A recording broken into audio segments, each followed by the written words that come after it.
है आपका हमारे YouTube channel platform classes VNS में। बच्चों, आज हम आपके सामने एक नया टॉपिक फिर से लेकर के आ गए हैं जो हमने अपने चैनल पर स्टार्ट किया है। कॉन्स्टिट्यूशन या संविधान पढ़ाने का जो क्रम किया है, उसी संविधान के क्रम में ही हम आगे उस चीज़ को बढ़ा रहे हैं, उस टॉपिक को बढ़ा रहे हैं। इससे पहले जो हमने संविधान में पढ़ाया हुआ है वो आपको संविधान का इंट्रोडक्शन पढ़ा दिया है। इसके अलावा हमने आपको संविधान सभा और संविधान सभा का गठन कैसे हुआ, उसके सदस्यों के बारे में पूरा बता दिया है। इसके आगे हमने आपको पिछली वीडियो में संविधान सभा की समितियों के बारे में हमने बताया है। यदि आप उसे नहीं देख पाए हो तो आप हमारे चैनल पर जा सकते हैं और संविधान सभा की समितियों से रिलेटेड आप वीडियो देख सकते हैं। समितियों के बाद गठन हो गया और संविधान के निर्माण का कार्य जो है वो चलने लगा और संविधान का निर्माण कार्य पूरा भी हुआ। लेकिन ओवरऑल अगर हम देखें कि संविधान के निर्माण में ऐसे एग्जाम के पॉइंट ऑफ व्यू से अगर हम बात करें कि कौन कौन से महत्वपूर्ण तथ्य हो सकते हैं जिनसे परीक्षा में प्रश्न पूछे भी जा सकते हैं या परीक्षा के लिए महत्वपूर्ण भी हो सकते हैं। इंपॉर्टेंट ये है बच्चों कि देखिए, जब तक आप किसी चीज का ब्रॉड अध्ययन नहीं करेंगे तब तक आपको उसके पीछे की चीजें नहीं समझ में आएगी और उससे जुड़ी हुई आगे की चीजें भी आपको समझने में काफी कठिनाई होगी। इसीलिए एक एक करके अध्ययन कर सकते हैं, समझ सकते हैं इन चीजों को जब आप उसके प्रीवियस की चीजें आप पहले से पढ़े रहे। हालांकि ये बात अलग है कि जो हमारे कॉम्पिटेटिव एग्जाम्स होते हैं उसमें ऑब्जेक्टिव टाइप के क्वेश्चन आते हैं, लेकिन उन ऑब्जेक्टिव टाइप के क्वेश्चंस को सॉल्व कर पाना तभी आसान होगा, तभी सरल होगा जब आपको उस संबंधित विषय से बेहतर जानकारी प्राप्त हो। इसीलिए हमें कोचिंग संस्थाओं में पढ़ाया जाता है, एक पूरा टॉपिक या पूरा सिलेबस को लेकर के मद्देनजर ध्यान में रखते हुए हमें उस कोर्स की प्रिपरेशन कराई जाती है ताकि बच्चों को हर तरीके की जानकारी उससे मिल सके। इसी तरीके से बच्चों, यदि क्वेश्चन में आप देखते हो ऑब्जेक्टिव टाइप में एक क्वेश्चन होता है और उसके 4 ऑप्शन होते हैं। उस 4 ऑप्शन में कभी कभार ऐसा होता है, आप रियलाइज भी किए होंगे, कभी कभार ऐसा होता है कि आपको क्वेश्चन का आंसर नहीं पता होता, लेकिन कम से कम 2 ऑप्शन ऐसे होते हैं जो आपको मालूम होते हैं और आप उसको कोरिलेट कर देते हैं क्वेश्चन से कि ये तो नहीं होगा, और बचे हुए 2 में आप बड़े आसानी से फिल्टर कर पाते हैं कि कौन सा इसका सही उत्तर होगा और कौन सा इसका गलत उत्तर होगा। कहने का मतलब हमारे ये है कि यदि किसी टॉपिक का आपने बेहतर ढंग से अध्ययन किया हुआ है तो बच्चों आपको फिर आगे तैयारी में दिक्कत का सामना नहीं करना पड़ेगा। बच्चों, इसी क्रम में हम आगे बढ़ते हैं तो आज हम आपको संविधान सभा से जुड़ी हुई महत्वपूर्ण तथ्य, इंपॉर्टेंट फैक्ट्स की हम बात कर रहे हैं कि संविधान जब निर्माण हुआ तो कौन कौन से ऐसे तथ्य थे जो परीक्षा की दृष्टि से महत्वपूर्ण हैं, उपयोगी भी हैं और परीक्षाओं में प्रीवियस ईयर्स में पूछे भी जा चुके हैं और आगे आने वाली परीक्षाओं में। तो आइए शुरू करते हैं टॉपिक पर। बच्चों, अगर हम बात करें हमारे पूरे संविधान की तो हमारा जो संविधान का निर्माण कार्य हुआ था वो संविधान का निर्माण कार्य कुल 2 वर्ष 11 माह और 18 दिन में कंप्लीट हुआ था। 3 वाचन हुए थे, 3 बार चर्चा हुई थी, तीनों वाचन हुए थे। जो आखिरी वाचन हुआ था वो 14 नवंबर से 26 नवंबर के बीच इसको डॉक्टर भीमराव अंबेडकर ने प्रस्तुत किया था और इस पर चर्चा हुई। कई सारे महत्वपूर्ण संशोधन, 7,500 से ऊपर संशोधन थे, जिसमें 2200 से समथिंग 2300 संशोधनों को एक्सेप्ट भी किया गया। तो इस पूरे क्रम की बात अगर हम करते हैं तो हमारे संविधान के निर्माण में कुल 2 वर्ष 11 माह और 18 दिन लगे। क्वेश्चन एग्जाम में पूछ देता है कि संविधान के निर्माण में कुल कितना समय लगा, तो संविधान के निर्माण में कुल जो समय है वो 2 वर्ष 11 माह 18 दिन का समय लगता है। दूसरी चीज यह है कि अब आप इतने बड़े संविधान की रचना कर रहे हैं तो जाहिर सी बात है कि उस संविधान की रचना करने में बजट एक महत्वपूर्ण भूमिका निभाता होगा। कि पैसे की बात करें कि कितना खर्च उस संविधान पे आया। क्वेश्चन पूछा भी है कि संविधान को बनाने में कुल लागत कितनी आई, तो बच्चों लगभग 63,96,000 समथिंग आई थी, जो लगभग अप्रॉक्स हम 64 लाख के तहत इसको मानते हैं कि संविधान के निर्माण में कुल 64 लाख रुपए का खर्चा लगभग के तौर पर आया था। संविधान के निर्माण के लिए कुल बैठकें कितनी संविधान सभा के द्वारा की गई। एक्चुअली मैंने आपको पिछली क्लास में बताया भी है कि संविधान के निर्माण के लिए सबसे जो अहम योगदान था वो था किसका, संविधान सभा का। किसका था बच्चों, सबसे ज्यादा महत्वपूर्ण योगदान था संविधान सभा, और अगर ये संविधान सभा ना होती तो भारतीय संविधान का निर्माण नहीं होता। तो इस संविधान के निर्माण के लिए संविधान सभा द्वारा कुल कितनी बैठकें आयोजित की गई? बच्चों 11 बैठकें कुल आयोजित की गई। ये इंपॉर्टेंट है और परीक्षा में पूछा भी गया है। क्वेश्चन ऐसा भी पूछ देता है कि संविधान सभा की आखिरी बैठक कब संपन्न हुई थी? तो मैं यहां बता देता हूं कि संविधान सभा की जो आखिरी बैठक है वो 24 जनवरी 1950 को पूरी हुई थी। ठीक है, 24 जनवरी 1950 को पूरी हुई थी। संविधान कितने देशों के संविधान का अवलोकन? बच्चों अब आपको पता ही होगा कि जो भारतीय संविधान है उसमें कई देशों के संविधान की छाप दिखाई देती है, अर्थात कई अन्यत्र देशों के संविधान से ऐसी जुड़े हुए टर्म को हमारे भारतीय संविधान ने अपनाया है। आगे जो वीडियो हम बनाने वाले हैं इसमें जो सोर्सेस ऑफ इंडियन कॉन्स्टिट्यूशन या भारतीय संविधान के स्रोत का वीडियो होगा। अगला जो नेक्स्ट वीडियो होगा वो स्रोत से रिलेटेड होगा, किन किन देशों से, महत्वपूर्ण देशों से क्या क्या चीजें ली गई हैं वो फिर भी हम थोड़ी सी आपको चर्चा में बता देते हैं। कि जैसे आप बात करते हैं अमेरिका की, कि अमेरिका से हमने क्या लिया, तो जैसे मौलिक अधिकार या फंडामेंटल राइट्स की बात कर लिए, या जो प्रेम्बल है, प्रस्तावना है, इस तरीके। तो कुल कितने देशों के संविधान का अवलोकन किया गया? तो बच्चों कुल 60 देशों के संविधान का अवलोकन किया गया भारतीय संविधान के निर्माण के लिए। संविधान का जो प्रारूप बन रहा था, जो ड्राफ्ट बन रहा था, उस ड्राफ्ट पर कुल कितने दिनों तक, मैंने अभी बोला है कि 3 बार में कुल वाचन किया गया, तो उस पर विचार कितने दिनों तक किया गया संविधान के प्रारूप पर? तो बच्चों संविधान के प्रारूप पर विचार जो किया गया वो कितने दिनों तक किया गया? 114 दिनों तक विचार किया गया। अभी मैंने आपको बताया कि संविधान सभा की कुल बैठकें 11, और जो संविधान सभा की आखिरी बैठक हुई थी 11 के बाद आखिरी बैठक 24 जनवरी को सबसे लास्ट बैठक, अगर हम इसको जोड़ ले तो 12 बैठक हो जाती है। लेकिन वो बैठक एक आमतौर पर की गई थी, और कॉन्स्टिट्यूशनली संविधान के निर्माण की बात करेंगे तो वो चेन वाइज 11 बैठकें की गई थी। तो संविधान सभा की जो अंतिम बैठक हुई थी वो कब हुई? 24 जनवरी 1950 को संविधान सभा की आखिरी बैठक संपूर्ण हुई। बच्चों अगला क्वेश्चन कि संविधान जब निर्माण हुआ तो संविधान पर कितने लोगों ने हस्ताक्षर किया? मैंने आपको इससे पिछले वीडियो में बताया कि संविधान सभा में कुल सदस्यों की संख्या 389 थी, लेकिन भारत और पाकिस्तान के बंटवारे के बाद संविधान सभा में सदस्यों की संख्या कितनी गई? 299 बच गई। कितनी बच गई? 299 संविधान सभा में सदस्यों की संख्या बच गई। लेकिन 299 में संविधान सभा की जिस दिन आखिरी बैठक हो रही थी उस दिन जो मौजूद लोग थे वो कितने लोग मौजूद थे? 284 लोग मौजूद थे, और इन्हीं 284 लोगों ने संविधान पर हस्ताक्षर किया था। बहुत ही इंपॉर्टेंट है, पूछा गया प्रश्न है और पूछा भी जा सकता है कि कितने सदस्य संविधान पर हस्ताक्षर किए थे? तो कुल 284 सदस्य संविधान पर हस्ताक्षर किए थे। अगला, संविधान बन करके किस दिन तैयार हो गया? कुल वाचनों के बाद, विचार विमर्श के बाद संविधान किस दिन बन करके तैयार हुआ? तो बच्चों जो संविधान हमारा बन करके तैयार हुआ वो 26 नवंबर 1949 के दिन हमारा संविधान बन करके तैयार हुआ। ठीक। अगला है कि संविधान को लागू कब किया गया? तो बच्चों लागू किया गया 26 जनवरी 1950 को। दिमाग में एक बात आ रहा होगा कि संविधान तैयार हुआ 26 नवंबर 1949 को, लेकिन लागू किया गया, रेगुलेट किया गया 26 जनवरी 1950 को। क्या कोई कारण है? क्या कुछ ऐसी बात है कि 2 महीने बाद हमने क्यों लागू किया? अगले महीने हम 26 नवंबर को दिसंबर में भी लागू कर सकते। बच्चों इसका एक्चुअल कारण यह है कि आपको पता होगा कि कांग्रेस का लाहौर अधिवेशन हुआ था 1929 में, पंडित जवाहरलाल नेहरू की अध्यक्षता में, और उस अध्यक्षता में यह कहा गया कि 26 जनवरी 1930 से हर साल हम क्या मनाएंगे? पूर्ण स्वाधीनता दिवस मनाएंगे। कितने तारीख को? 26 जनवरी को पूर्ण स्वाधीनता दिवस मनाया जाएगा।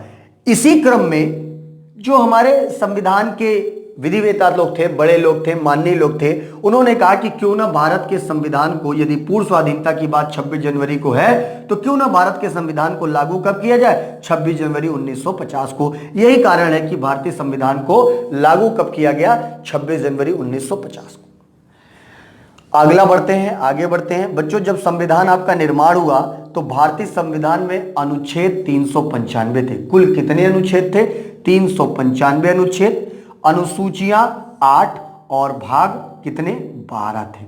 जब भारतीय संविधान का निर्माण हुआ, महत्वपूर्ण चीज समझिए, 395 अनुच्छेद, 8 अनुसूचियां और 12 अनुच्छेद, 12 भाग, माफ कीजिएगा। लेकिन बच्चों एक बात समझ लीजिए कि धीमे धीमे हमारा संविधान कैसा है? लचीला भी है और कठोर भी है। ये हमारे संविधान की प्रकृति है। तो अगर संशोधन के साथ इसको जोड़ लें तो यह लगभग 450 से ऊपर, 464 तक पहुंच गया है, 450 से ऊपर हो गया है। और अनुसूचियों की बात करेंगे तो अनुसूचियां बढ़कर के कितनी हो गई हैं? 12 अनुसूचियां हो गई हैं। और भाग बढ़कर के बात करेंगे तो भाग 25 तक पहुंच गया है भारतीय संविधान में वर्तमान में। लेकिन अगर मूल की बात करें, बेसिक स्ट्रक्चर, मूल की बात करें तो 395 है। लेकिन ये 450 हुआ कैसे? संशोधन के साथ, अमेंडमेंट जैसे जैसे हुए, अमेंडमेंट से ये बढ़ते चले गए। जैसे आप पढ़ते हैं, जैसे आपको मैं बता देता हूं कैसे बढ़ते हैं। जैसे मान लीजिए कि आप आर्टिकल नंबर 51 पढ़ते हैं, अंतरराष्ट्रीय शांति एवं सुरक्षा में अभिवृद्धि। आर्टिकल 51 पढ़ते हैं आप, मौलिक कर्तव्य का। लेकिन सॉरी माफ कीजिएगा, मौलिक कर्तव्य, उसके बाद डीपीएसपी का, डीपीएसपी के बाद आप मौलिक कर्तव्य पे आ जाते हैं। मौलिक कर्तव्य में 51A लगा हुआ है, 51 के बाद ए लगा हुआ है। ए का मतलब है कि ये संशोधन से लाया गया है। कब लाया गया? मौलिक कर्तव्य आपको पता ही है, मौलिक कर्तव्य सभी को पता है कि 42वें संविधान संशोधन 1976 के द्वारा मौलिक कर्तव्यों को संविधान का भाग बढ़ाया गया, तो 51A कर दिया गया। तो जैसे ये 395 है, लेकिन ये ए करके जुड़ेगा तो ये कैसे हो जाएगा? 396। इसी तरीके से संशोधनों के थ्रू हमारे अनुच्छेदों की संख्या कितनी हो गई है? 450 से ऊपर अनुच्छेद हो गई है। बच्चों एक इंपॉर्टेंट चीज मैं आपको बताना चाहता हूं कि जिस दिन हमारा संविधान बनकर के तैयार हुआ, किस दिन तैयार हुआ? 26 नवंबर 1949 को। तो जिस दिन संविधान बनकर के तैयार हुआ, संविधान के कुछ अनुच्छेदों को दैट टाइम, उसी समय लागू कर दिया गया। आर्टिकल नंबर 5, 6, 7, 8, 324, 366, 367, निर्वाचन आयोग, ये सब अनुच्छेदों को उसी दिन यथास्थिति में रेगुलेट कर दिया गया। नागरिकता से जुड़े हुए जो जब हमारा संविधान बनकर के तैयार हुआ 26 नवंबर 1949 को, तो उसी दिन संविधान के कुछ अनुच्छेदों को क्या कर दिया गया? लागू कर दिया गया। जैसे मैंने आपको बताया था 5, 6, 7, 8, 9 अनुच्छेद, 60 अनुच्छेद, अनुच्छेद 32 संवैधानिक उपचारों का अधिकार, उसके अलावा जो है अनुच्छेद 366, 367, 380, इन सभी अनुच्छेदों को क्या कर दिया गया? एज इट इज जिस दिन संविधान बनकर के तैयार हुआ उसी दिन 26 नवंबर 1949 को ही इसे क्या कर दिया गया? लागू कर दिया गया। आगे बढ़ते हैं कुछ और महत्वपूर्ण टॉपिक पर। जैसे बच्चों जब संविधान बन रहा था तो संविधान बनने के लिए, जैसे आप, सीधी सी बात है कि मान लीजिए कोई ऑर्गेनाइजेशन बना रहे हो, किसी संगठन का निर्माण कर रहे हो, तो जाहिर सी बात है कि उसका अपना एक लोगो होना चाहिए, उसका अपना एक लोगो होना चाहिए, एक साइन होना चाहिए। उसी तरीके से हमारे संविधान सभा का भी एक लोगो था, और हमारा जो संविधान सभा का प्रतीक मुहर था वो था हाथी का मुहर। किसका था? हाथी का मुहर। बहुत इंपॉर्टेंट चीज है बच्चों, ये बात बहुत कम लोगों को ही पता होगी कि संविधान सभा का अपना एक प्रतीक मुहर होगा। तो संविधान सभा का जो प्रतीक मुहर था वो क्या था? हाथी। हाथी जो है उसे प्रतीक मुहर के रूप में बनाया गया था। अगला है कि संविधान सभा के जो संवैधानिक सलाहकार थे, कॉन्स्टिट्यूशनल एडवाइजर थे, वो कौन थे? तो मैंने नाम भी बताया, बेनेगल नरसिंह राव या BN राव को संविधान सभा का संवैधानिक सलाहकार चुना गया।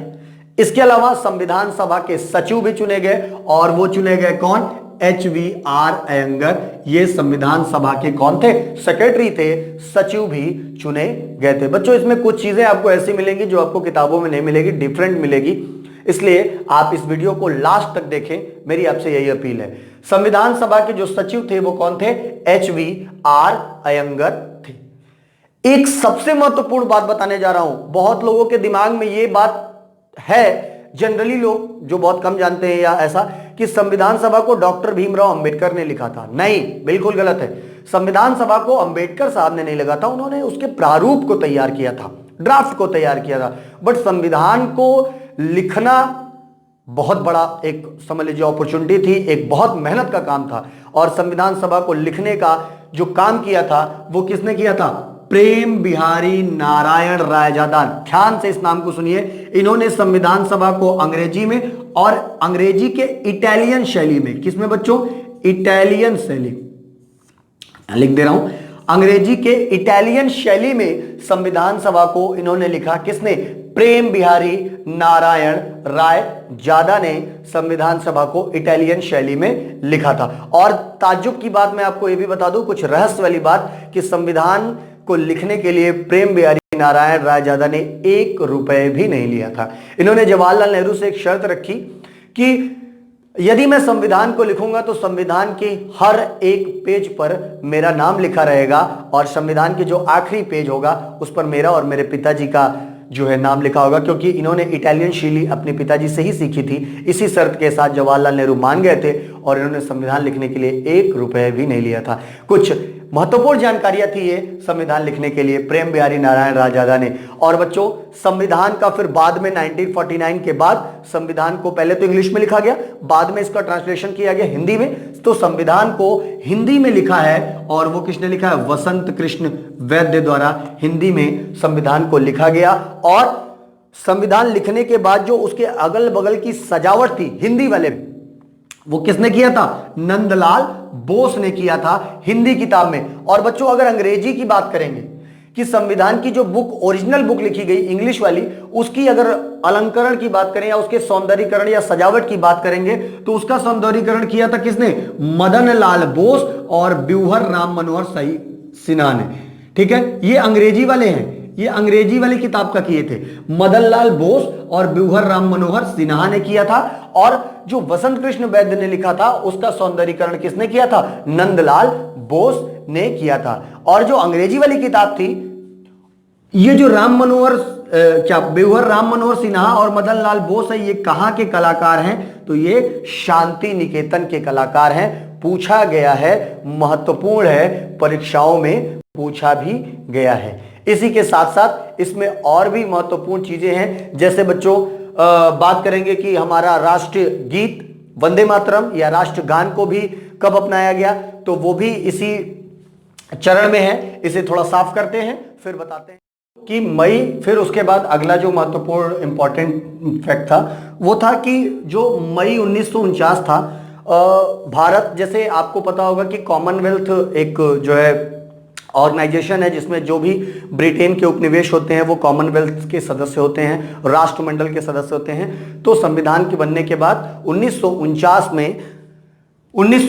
में भारत ने अपनी राष्ट्रमंडल में या कॉमनवेल्थ में अपनी सदस्यता का क्या किया, सत्यापन। कॉमनवेल्थ से अगर बात करें तो इसका मुख्यालय जो है वो कहां पर है, लंदन में है। और इसका जो क्या कहते हैं, मुख्यालय जो है वो लंदन में है। और बात करेंगे इसके हेड की, या जो इसको प्रमुख होते हैं, तो यह ध्यान दीजिए कि जो भी इसका ब्रिटेन का राजा होता है, जैसे क्वीन एलिजाबेथ है, तो वो इस समय यहां पर क्या होंगी, एलिजाबेथ जो है इसकी क्या होंगी, प्रमुख होंगी। तो मई 1949 में भारत ने राष्ट्रमंडल में अपनी सदस्यता का क्या किया, सत्यापन किया। अगला जो बहुत इंपॉर्टेंट फैक्ट है कि 22 जुलाई 1947 को राष्ट्रीय ध्वज जो हमारा तिरंगा है, राष्ट्रीय ध्वज जो हमारा तिरंगा है, उसको कब स्वीकार किया गया, कब मान्यता प्रदान की गई, कब आधिकारिक मान्यता प्रदान की गई, तो उसको आधिकारिक मान्यता प्रदान किया गया 22 जुलाई 1947 को। और बता दें बच्चों की ये जो हमारा तिरंगा है, जो राष्ट्रीय ध्वज है, इसको डिजाइन करने वाले थे पिंगली वेंकैया। बहुत इंपॉर्टेंट है बच्चों, इसको डिजाइन करने वाले व्यक्ति का नाम क्या था, पिंगली वेंकैया। मैं यहां लिख भी दे रहा हूं, इसके डिजाइन करता जो थे हमारे राष्ट्रीय ध्वज के, वो कौन थे, पिंगली वेंकैया। और 3:2 के अनुपात में हमारे तिरंगे को नापा जाता है, लंबाई और चौड़ाई L/B के रूप में। ये ठीक है, आगे बढ़ते हैं। 24 जनवरी 1950 को राष्ट्रीय गान को अपनाया गया या ऑफिशियल मान्यता प्रदान की गई। जो हमारा नेशनल एंथम है, जन गण मन अधिनायक जय है, वो उसको जो है 24 जनवरी 1950 को आधिकारिक मान्यता दी गई। और मैं आपको बता दूं कि इसकी जो रचना किया था वो किया था गुरुदेव रविंद्रनाथ टैगोर ने। इसकी जो जन गण मन था, राष्ट्रीय गान, इसकी रचना करने वाले थे गुरुदेव रविंद्रनाथ टैगोर, ये तो आपको पता ही होगा। और बता दूं बच्चों 1911 में इसकी रचना हुई और इसे गाया गया सर्वप्रथम इसे गाया गया 27 दिसंबर 1911 को कांग्रेस के कलकत्ता अधिवेशन में गाया गया। उस समय दिल्ली दरबार चल रहा था, तृतीय दिल्ली दरबार हो रहा था 1911 में। उसी समय बंगाल विभाजन के सौदे को भी रद्द किया गया था और ब्रिटेन के जो राजा थे पंचम चार्ल्स, वो आए थे, जॉर्ज पंचम आए थे और मैडम मैरी, उन्हीं के स्वागत में ये जो है राष्ट्रीय गीत को गाया गया था गुरु रविंद्रनाथ टैगोर ने। ये बंगाली भाषा में गाया गया, बाद में इसका हिंदी में ट्रांसलेशन हुआ और भाषाओं में हुआ। तो रविंद्रनाथ टैगोर ने इसकी रचना की। एक इंपॉर्टेंट चीज मैं आपको राष्ट्रीय गान से बताता हूं रिलेटेड, कि जो राष्ट्रीय गान है वो कौन सी पत्रिका में छपा था, तो मैं बता दूं वो तत्वबोधिनी पत्रिका में। कौन सी में? तत्वबोधिनी पत्रिका में आया था। और किस टाइटल से आया था? वो आया था भारत भाग्य विधाता। बहुत ज्यादा इंपॉर्टेंट है बच्चों, ये पीसीएस का भी प्रश्न है। तत्वबोधिनी पत्रिका में भारत भाग्य विधाता नाइडम नामक टाइटल से छापा गया था। किसको? राष्ट्रीय गान को। बात समझ में आ रहा है? 24 जनवरी 1950 को राष्ट्रीय गान को आधिकारिक मान्यता मिली। रचयिता गुरु रविंद्रनाथ टैगोर। सर्वप्रथम कब गाया गया? 27 दिसंबर 1911 को। कहां गाया गया? कलकत्ता अधिवेशन में। कलकत्ता किसके? कांग्रेस के। किस लिए गाया गया? दिल्ली दरबार में गाया गया। दिल्ली दरबार में स्वागत गीत के रूप में गाया गया। मैडम मैरी और जॉर्ज पंचम राजा आए थे, उनके स्वागत में गाया गया। किस पत्रिका में था? तत्वबोधिनी पत्रिका। किस टाइटल के नाम से आया? भारत भाग्य विधाता नाम से यह प्रकाशित हुआ। आगे बढ़ते हैं, लास्ट है 24 जनवरी 1950 को राष्ट्रीय गीत को भी मान्यता मिली। जो वंदे मातरम है, राष्ट्रीय गीत को भी मान्यता मिली। पहले मैं बताता हूं आपको कि ये जो राष्ट्रीय गीत है ना, पहले हमारा यही राष्ट्रीय गान होने वाला था, लेकिन एक्चुअली इसके कुछ पंक्तियों में ना देवी दुर्गा की जो है इसमें पूजा की गई है। और हमारा देश तो आपको पता ही होगा कि धर्मनिरपेक्ष देश है।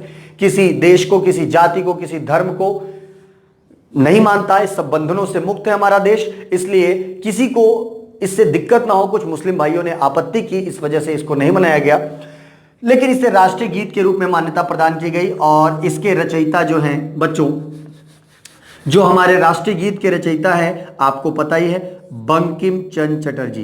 बंकिम चंद्र चट्टोपाध्याय,